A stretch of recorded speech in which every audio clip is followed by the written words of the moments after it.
Hi guys, and welcome to my channel. My name's Katie, and today I'm going to be sharing with you how I decorated my house for winter. So when I think of winter, I think of just warm tones and some greens and just like feeling cozy in your house. So it's all about just different textures and just creating that vibe where you just can relax and just enjoy your time inside. So I have several easy DIYs that I did this year, and I'm going to be sharing those with you, as well as just taking you through my house and showing you how I added little pops of winter here and there. So hopefully this is helpful if you guys like to decorate for winter, and let's go ahead and get right into the video. One of the first things that I did was go outside and get some leaves and stems off of my pine and evergreen trees, and I really feel like bringing just winter trees indoors just kind of helps liven up your house. I think that the green is really refreshing in the cold winter months, and I wanted to preserve these and put these frames in. So I know there's several ways you can do this, and I tried it 2 different ways, and one of the ways is just putting the leaves and stems in between some heavy books, and you will want to use like a paper towel or some paper between your book and the leaves and branches if you don't want any moisture to get onto your book. The next method that I tried was to iron the leaves. So this is perfect for impatient people like myself. So I just put an old towel down on my kitchen counter, and I put my iron on a lower setting, and then I just ironed the leaves until I felt like they were dry and there wasn't any moisture left. There's really nothing more to this, and you just have to use your own discretion and decide when the leaves are completely dry. And you can just test this by touching the leaves and making sure that you don't feel any moisture. They should feel like not crumbly, but almost crumbly. And after I had that done, then I transferred them into the frames, and I picked up a couple frames from Goodwill, and then I also got one from TJ Maxx that was on clearance that I thought would be perfect for this project. So my idea with the frames from Goodwill was I got 2 of the exact same type of frames. They're the same size, and then I will be hot gluing around the outside part of them where the frame is so you won't be able to see it, and then sandwiching the leaves in between the 2 pieces of glass because I really don't want like a white backing. I just want the glass on glass look. So hopefully that'll make more sense as I start the DIY. The first thing that I did was just wipe off the glass, and then after I had that cleaned, then I started with the hot glue, and I did make some mistakes with my hot glue, to be honest with you. I find hot glue kind of hard to work with, but the good thing about it is it pulls off of glass fairly easily after it's dried. So if you make some mistakes and you have to redo it, it's not the end of the world, and I really love how this turned out, and I'm just going to be displaying this on probably my hutch next to some other like wintry decor items. While I was working with my outdoor greenery, I decided to also propagate some of my indoor plants, and I felt like this was a perfect and inexpensive way to just add some more pops of green throughout my house. So propagating plants is usually really easy, and it's kind of funny because when I first got into plants, I was so intimidated by doing this, and I just would not cut any of my plants, but now I like to do it all the time.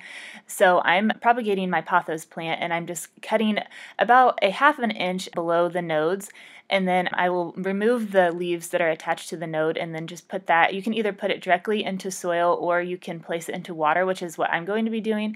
And I really like doing that because I think it's neat when you can see the roots start to grow. I've tried both methods and they both work for me, especially with pothos plants. They're just like the best plant. They're super easy and they're very forgiving, and I would highly recommend them.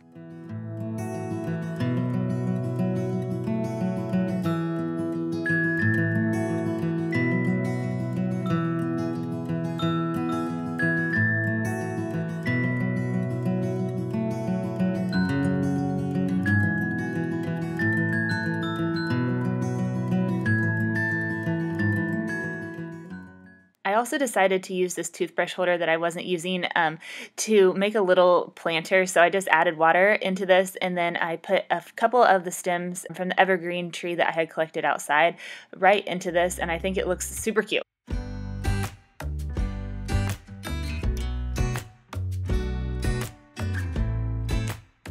So I picked up a few new things from Target, and my favorite part is this watering can. It was from the Chip and Joanna Gaines line, and I just think it's adorable. I love the color of it. And then I got the little tiny jars from the Target Dollar Spot and the little candle. I think it's Threshold brand. And then I also just got some little bells that I think I'm going to hang up in my entryway.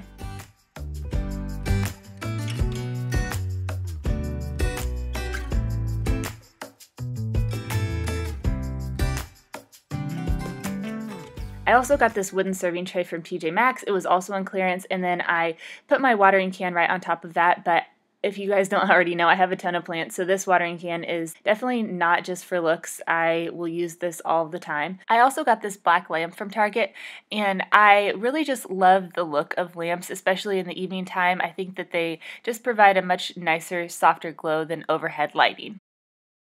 For my kitchen, I like to keep it super simple, so I just sprayed my counters down, wiped everything off, and I just like to start with a really clean slate. And after I had done that, then I lit a candle, and candles are absolutely my favorite thing to add to a kitchen. I love the glow that they create, and obviously they smell really good. They're just my favorite. So I also added a few pieces with natural wood texture, and that's about it. I don't really like to have too much of my kitchen because obviously we're using this area so much for eating, and the kids come home and do their homework here, so I just like to have it clear for the most part, but just some little pops of coziness.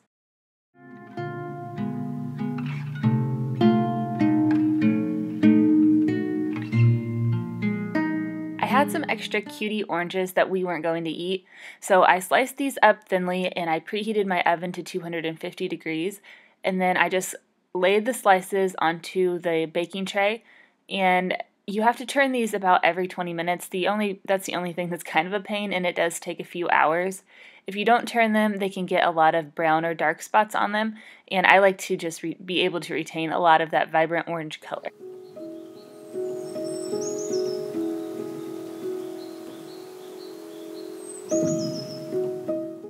I was super excited to find the set of beads at Goodwill for $1.99. So I have these just white plastic bins that I purchased at Dollar Tree a while ago, and I strung the beads across the bins and then just taped them on both sides. And I decided to paint them a combo color with white and a light brown. And I mixed those two paint colors together, and then it took a couple of coats, and that was it. It didn't take me nearly as long as what I thought it was going to take me, and I love how these turned out. So next I used some skewers to poke holes in the oranges, and then I threaded some macrame string through these. So I had originally thought that I might just take the beads off of their strand and then add the oranges on, but I like this idea better to just hang them side by side. That way I can use the regular beads during different seasons if I want to and not have to worry about the oranges, because even though I did preserve the oranges in the oven, they only last a couple of years before you have to replace them.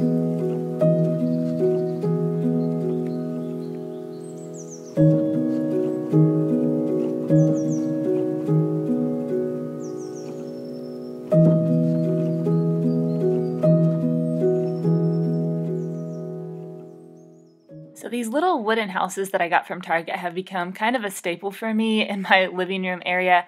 I love that they're neutral, and I feel like I can incorporate them during a lot of the seasons.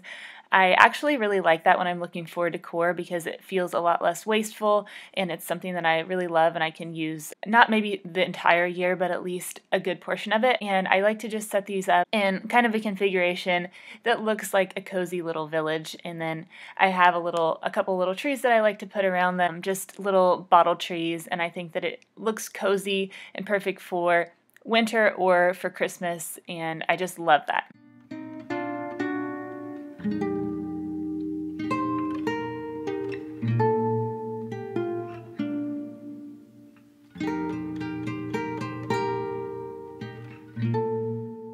While I was decorating, I tried to add in a lot of different textures and also natural wood colors and just some trees and greens that aren't sparkly. I feel like if they're sparkly, they look more Christmassy, but anything just like a basic pine tree just reminds me of winter. And I love adding just candles and natural lighting. I feel like it just makes everything look cozy.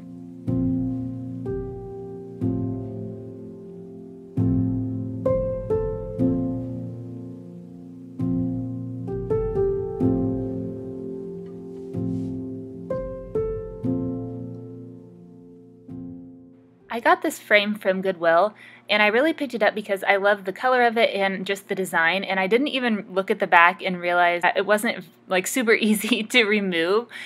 So I just went along the edges and pushed up the staples and got the outside part of it out. and then I decided that I would print off a picture of a tree, or like, not a tree, a forest, a wintry forest, and I really wanted it to be black and white, and I decided to use this backing that they already had in the frame originally. I just took out the print that was in the middle of it, and then after I printed my picture of trees off of the computer, then I just cut it out and I taped it onto the inside of this, and I think it turned out super cute. The frame was like 99 cents at Goodwill, and I think it's really like classic and perfect for winter.